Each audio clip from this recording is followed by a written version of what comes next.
Hi, ladies. Thank you so much for joining my workshop today. First of all, I am so proud of you for recognizing that maybe it's time to make a little bit of change in some of our healthy habits and some of the ways that we show up for ourselves. So congratulations on that first step. My name is Wendy Hushon, and I am the founder of UpLevel Wellness. We exist to help busy professionals, mostly women, but we work with the men, reclaim their energy and simplify wellness to build sustainable habits because we want you to thrive in all areas of life, your work, your health, your life, whatever it is that is most important to you. So to make sure that you have chosen the right place, I'm going to ask you a couple of quick questions. Have you ever put your health on the back burner so that you can keep up with your work, your family, everything else in life? Definitely guilty. Have you ever said to yourself, I know what to do, but I just struggle to stay consistent long enough for it to stick? Again, conversation with girlfriends a lot. Have you ever felt successful in business, but then exhausted, foggy, running on empty in the rest of your life? I think we can probably relate with that. Have you ever told yourself, I will start Monday, but Monday just never quite comes? Again, very common things that I think especially women can relate with. I know that I was definitely there. This is the picture of me from 2020, almost exactly 5 years ago. It was May of 2020. I was working in a international corporate job, traveling to Europe 6 or 8 times a year, obviously pre-COVID. But I was basically prioritizing work above almost everything else, including my young family. I was exhausted all the time. I would work out in spurts because I thought that was where I needed to start, but I would basically quit as soon as the results didn't come, whatever those results were supposed to be. I had very early rising children. They were on my alarm clock every single day, and talk about basically your day smacking you in the face when a child is coming into your room or crying to wake you up in the morning. I recognized that I was giving all of my best energy to work and basically had very little left for my family at the end of the day. And I really didn't understand how my eating was that bad, but I basically resulted in a very difficult second pregnancy because I was not taking care of myself. I was parenting from the couch, and I just didn't like where I had become in life. So this is my before picture, before I started what I thought was yet another diet, because I thought I just needed to lose some weight. When I dug in, it turned out that there was a whole bunch of other things that were far more important that I needed to work on, and that what I was putting in my mouth was just a small piece of it. It is an important one, but it was just a small piece of the whole puzzle for me. So because you can only see me from, here up, here's a picture of me now. And I have basically completely reinvented myself, physically, but more importantly, mentally. This is, 5 years in the making, so don't feel like you have to necessarily change and do all of these things overnight, because it absolutely did not happen for me that way. This was a work in progress. It was a little bit of one shift at a time. Now I am up at 5 every single day because I need that quiet time. I need that hot cup of coffee. I need some time to prepare myself for the day. I am prioritizing exercise at least 5 times a week, which is a big deal for me because it is not my most favorite thing to do, but I know that it energizes me and is really important for the way that I show up for myself and become stronger physically and mentally. One of my big shifts, even most recently within the last 6 months, is better understanding my energy and when I need to take a break, because I finally realized that just gutting it out and pushing through does not necessarily make it better. I'm learning that even just a small break, go outside, some meditation, even a short 15-minute nap can really help to re-energize my day and helps the whole rest of the day go better when I have a little refocus time there. Now, I absolutely consider food as fuel, and I do have an occasional treat, and there are things that I still really enjoy, even if they aren't necessarily the best thing for me. But I consider food as, fuel for my body so that I can show up best and feel my best, because I know that when I don't fuel my body, I don't feel good, and that isn't going to result in good things for the rest of my day or the people around me. And most importantly, I have found my purpose in life. And my purpose in life is to help other women who are lost in the world of, motherhood or professional lives or the busyness around us, and need someone to help them take a minute and say, time out. let's take a step back and let's figure out how you can fill it for yourself. And let's figure out how we can align your energy and your identity with the person that you want to be so that you can show up best for everybody else. Because I know that's what I needed 5 years ago. And now I love helping other women do the same. So if any of this feels like you're absolutely in the right place. And today I'm going to help you recognize some of the habits and the thoughts that are keeping you stuck, because chances are there's things that are going on in your mind that you may not even realize are there, and they're keeping you stuck in the identity that you currently have. We're going to take a look at what do we want our identity to be, and how can we align ourselves to become our healthiest self. And we're going to take action. We're going to give you some simple, sustainable steps that you can take to start moving one thing at a time. I promise I did not switch from getting my kids waking me up every day to getting up at 5 a.m. every single day from one day to the other. It was incremental changes that as they got a little bit easier, changed, over time. So that's what we're going to do today, is we're going to give you some of those small things that you can work on a little bit over time to create the big changes in your life eventually. So I'm going to start with a quote from my dear friend Lena, who is a manifestation coach. He's my coach and he's amazing. He is doing a workshop in this summit. So if you have not signed up for hers, go find her, because she's wonderful and I guarantee she's going to change your life. She absolutely has for me. But Lena talks a lot about our identities, and she talks a lot about how, we have to evolve our identity in order to meet the goals that we want to have. So an example that she gives in her teaching is, a person can lose weight, but they can't keep it off if they remain the same person in the same identity as the person who gained it. We've all seen these people, right? We've always seen somebody who's lost a whole bunch of weight just to gain it right back. Admit, I didn't understand it. I didn't understand how somebody could do that. But then when Lena used this example, it clicked for me and I realized, oh, okay, I get it now. Because chances are that person was more comfortable as the heavier version of themselves, if that's how they've been their entire life, than they were with the new person. And so they basically resorted back to the person as they were before, because even if they didn't like that person, it was comfortable because that's what they knew. So in order to maintain change, and this is an example of losing weight, but maybe it's something else. Maybe for you it's working out, maybe it's getting up, whatever it is. We have to change our identity. We have to become the type of person who does that so that the habit can be sustainable in the long term. So James Clear, he is the author of Atomic Habits. And I'm going to reference this book a lot because it's a really wonderful book if you're looking to make some changes in your life. Because he breaks down why it is that habits are so hard to change, and then gives us some really good tools for making those changes. So what he says in this book, so this is chapter 2, it's the very beginning, and he says, true behavior change is identity change. You might start a habit because of motivation, but the only reason that you'll stick with it is it becomes part of your identity. So let's dig into that a little bit further. So let's think about someone who struggles with, maybe making healthy choices or prioritizing healthy habits in their day. What are some thoughts and habits that this person might have? And chances are we've all had these thoughts sometimes, and probably still do on occasion. So they might turn to food when they're emotionally triggered. Lots of stress eating, actually absolutely an easy thing to do. Sacrifice sleep for other comforts like TV or social media. We've all been there. You're sitting on the couch, you're just scrolling, you're exhausted, but you can't just seem to get up and go to bed. We should on ourselves. I think this is something that women especially are very good at. We are constantly running in our mind. I should be doing this. I should be going to the gym. I should be working out more. I should be eating better. But then it just ends up being like this narrative in our mind versus actual actions that we are doing to work on improving ourselves. We diet in the dark without a support system.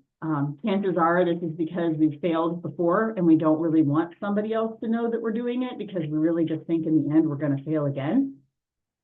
We have an all or nothing mentality.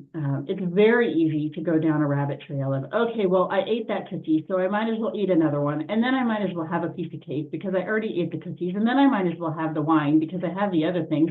And now I might as well have the pizza because the entire day is blown. So why not just eat all of it? I'll start again on Monday. We've all been there. There's a lot of reasons why, both physically and emotionally, that doesn't serve us. We cave to societal or peer pressure. Unfortunately, We do not live in a very healthy society. All you have to do is look around to see that in America anyway, our habits are not very healthy and our society is not very healthy. So unfortunately, the norm is most likely an unhealthy habit more so than it is a healthy habit. And James Clear talks about this when he says that if you do not actively choose a better way, then society, culture, and general inertia of life will push you into a worse way. The default is distraction, not improvement. I very much was in that situation 5 years ago. I was just going through life, doing the things I thought I was supposed to do. I had the good job. I was married. I had a son. I had another one on the way. And I thought these were all the things that I was supposed to do that was considering me as successful. I had no intention of my daily life. I was just doing the things that were supposed to happen. And what ended up happening was I was 50 pounds overweight. I was short with my husband. I was snapping with my son. I would have no patience. And at the end of the day, I wasn't really in charge of my life at all. I was just going with whatever was happening.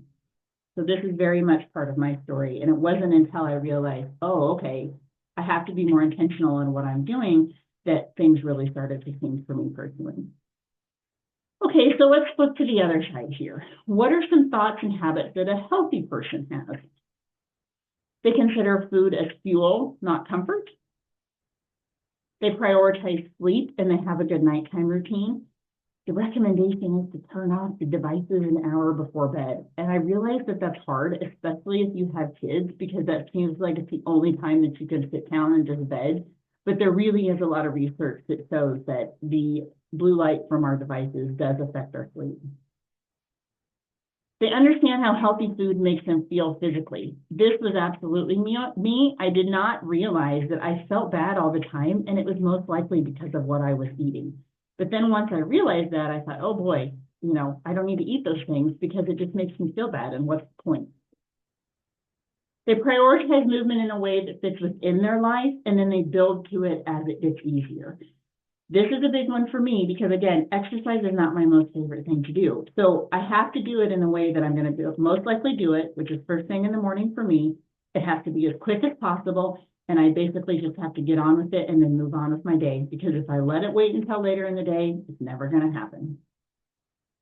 They find a support system that is aligned with their goals. We're going to talk more about this, but basically it is really, really important that you find other people around you who have similar goals so that you can support each other in those goals, because there's going to be moments when you wane in your commitment to it. And it's a whole lot easier to stick with it if you're surrounded by other people who are doing something similar than if you're surrounded by other people who are doing the thing that you're trying not to do anymore. Quick down, quick up. So this is a strategy that we really like to teach of my clients for sure is if something happens, if it's going to, you're going to go off plan. You're going to emotionally, you're going to stumble at some point. You just move on. We're not going to beat ourselves up. We're not going to emotionally analyze it for a long time. We're not going to have a whole lot of guilt over it. We're not going to let it send us down a bunny trail of several more bad decisions. We're going to say, well, that happened, but now we're going to keep moving. We're going to pick ourselves back up and we're going to make the next best good choice. They recognize that they can make healthy choices and still have friends.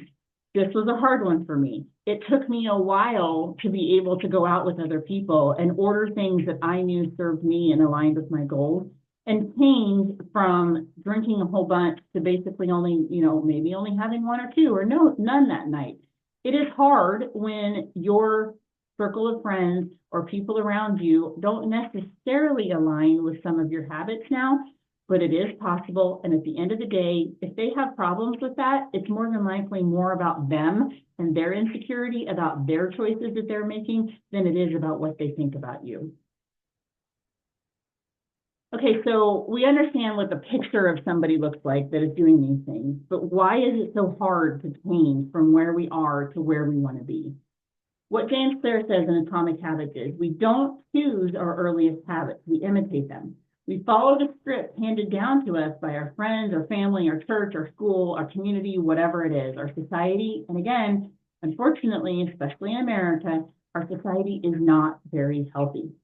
I was on a client call with my coach the other day, and the client said that she had a lot of obesity in her family history, and she didn't want to repeat that pattern anymore.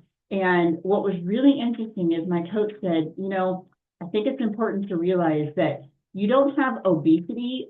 Obesity does not run in your family. What runs in your family is poor choices for eating, poor coping mechanisms, likely some emotional stress that is often, they turn to food for that sort of thing. So it's not that obesity is necessarily the genetic thing that is there. It is the poor choices that your family has handed down over time, likely through generations, that is causing the obesity.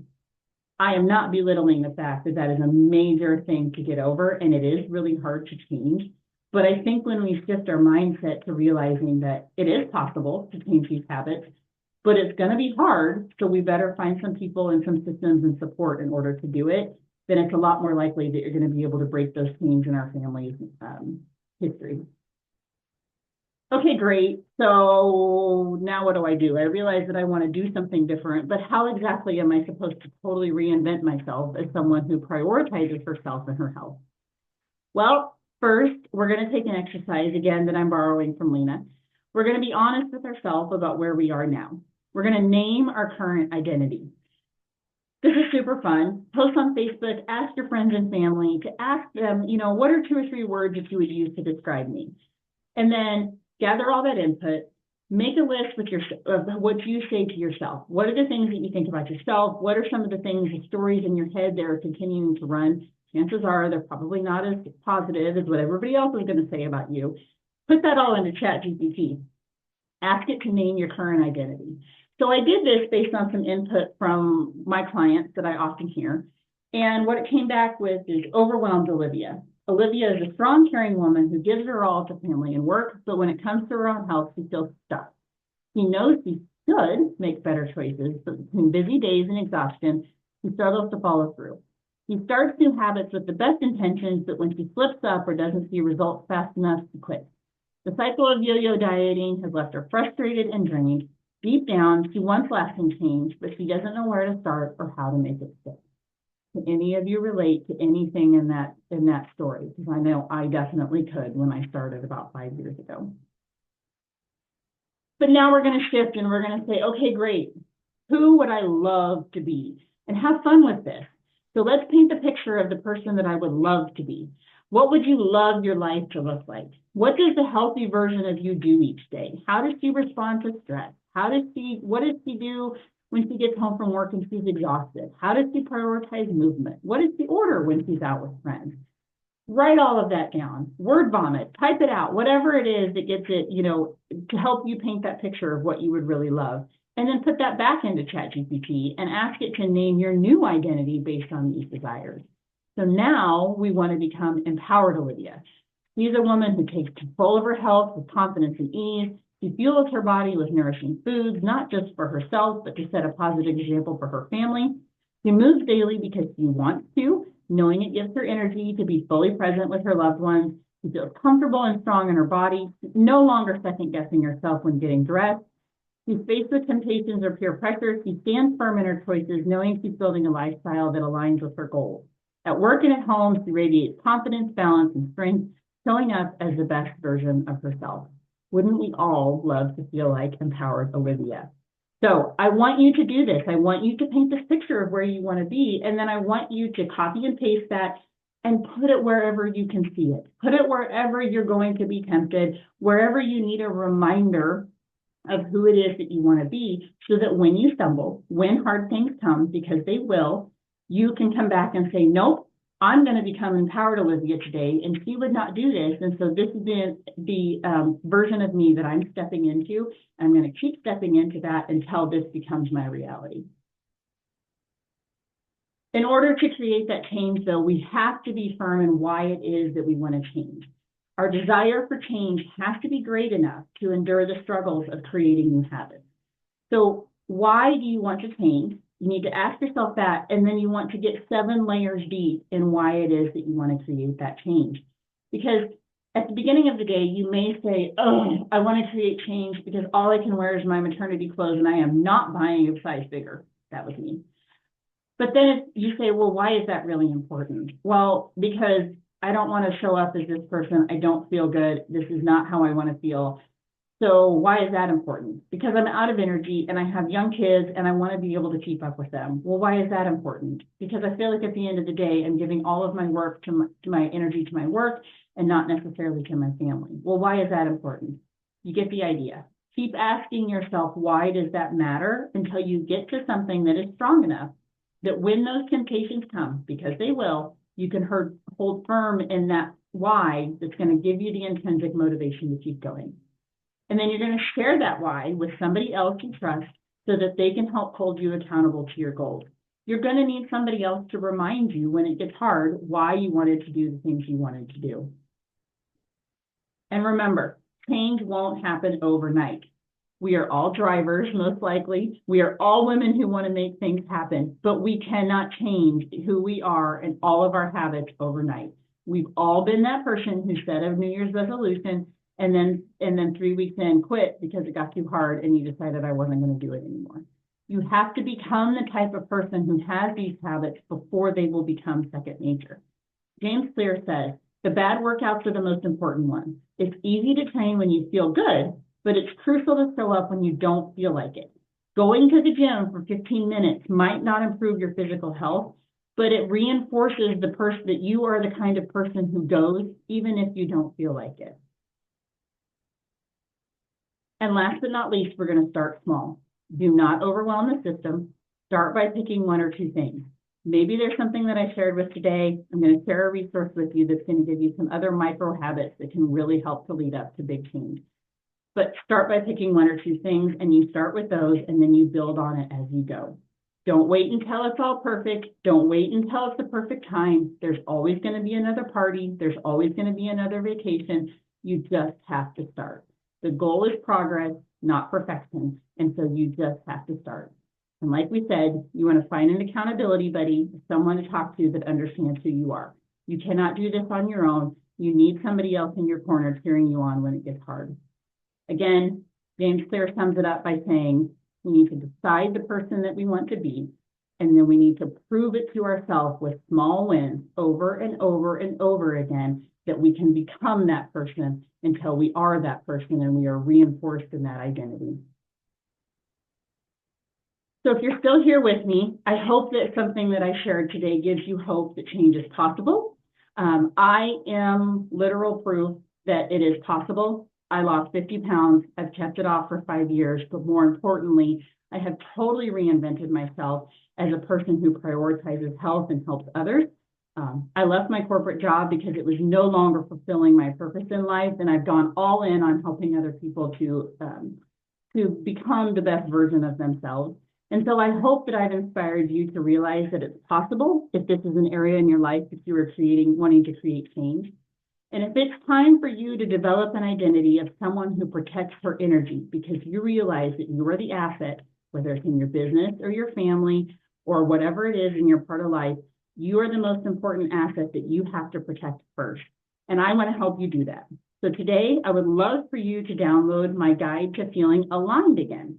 Because chances are, at some point in your life, maybe when you were younger, pre-kids, pre-job, whatever it is, you felt a little bit more like yourself, and now you're just maybe not feeling like yourself. We just need to get you back to center, or at least kind of close to center where we go just a little bit back and forth.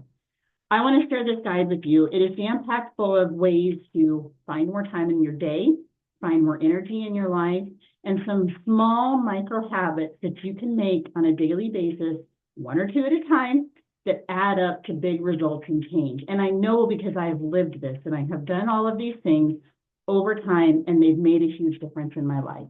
So go to the URL there, scan the QR code, send me an email, write me a text. If there's anything that resonated with you today, I would love to hear from you.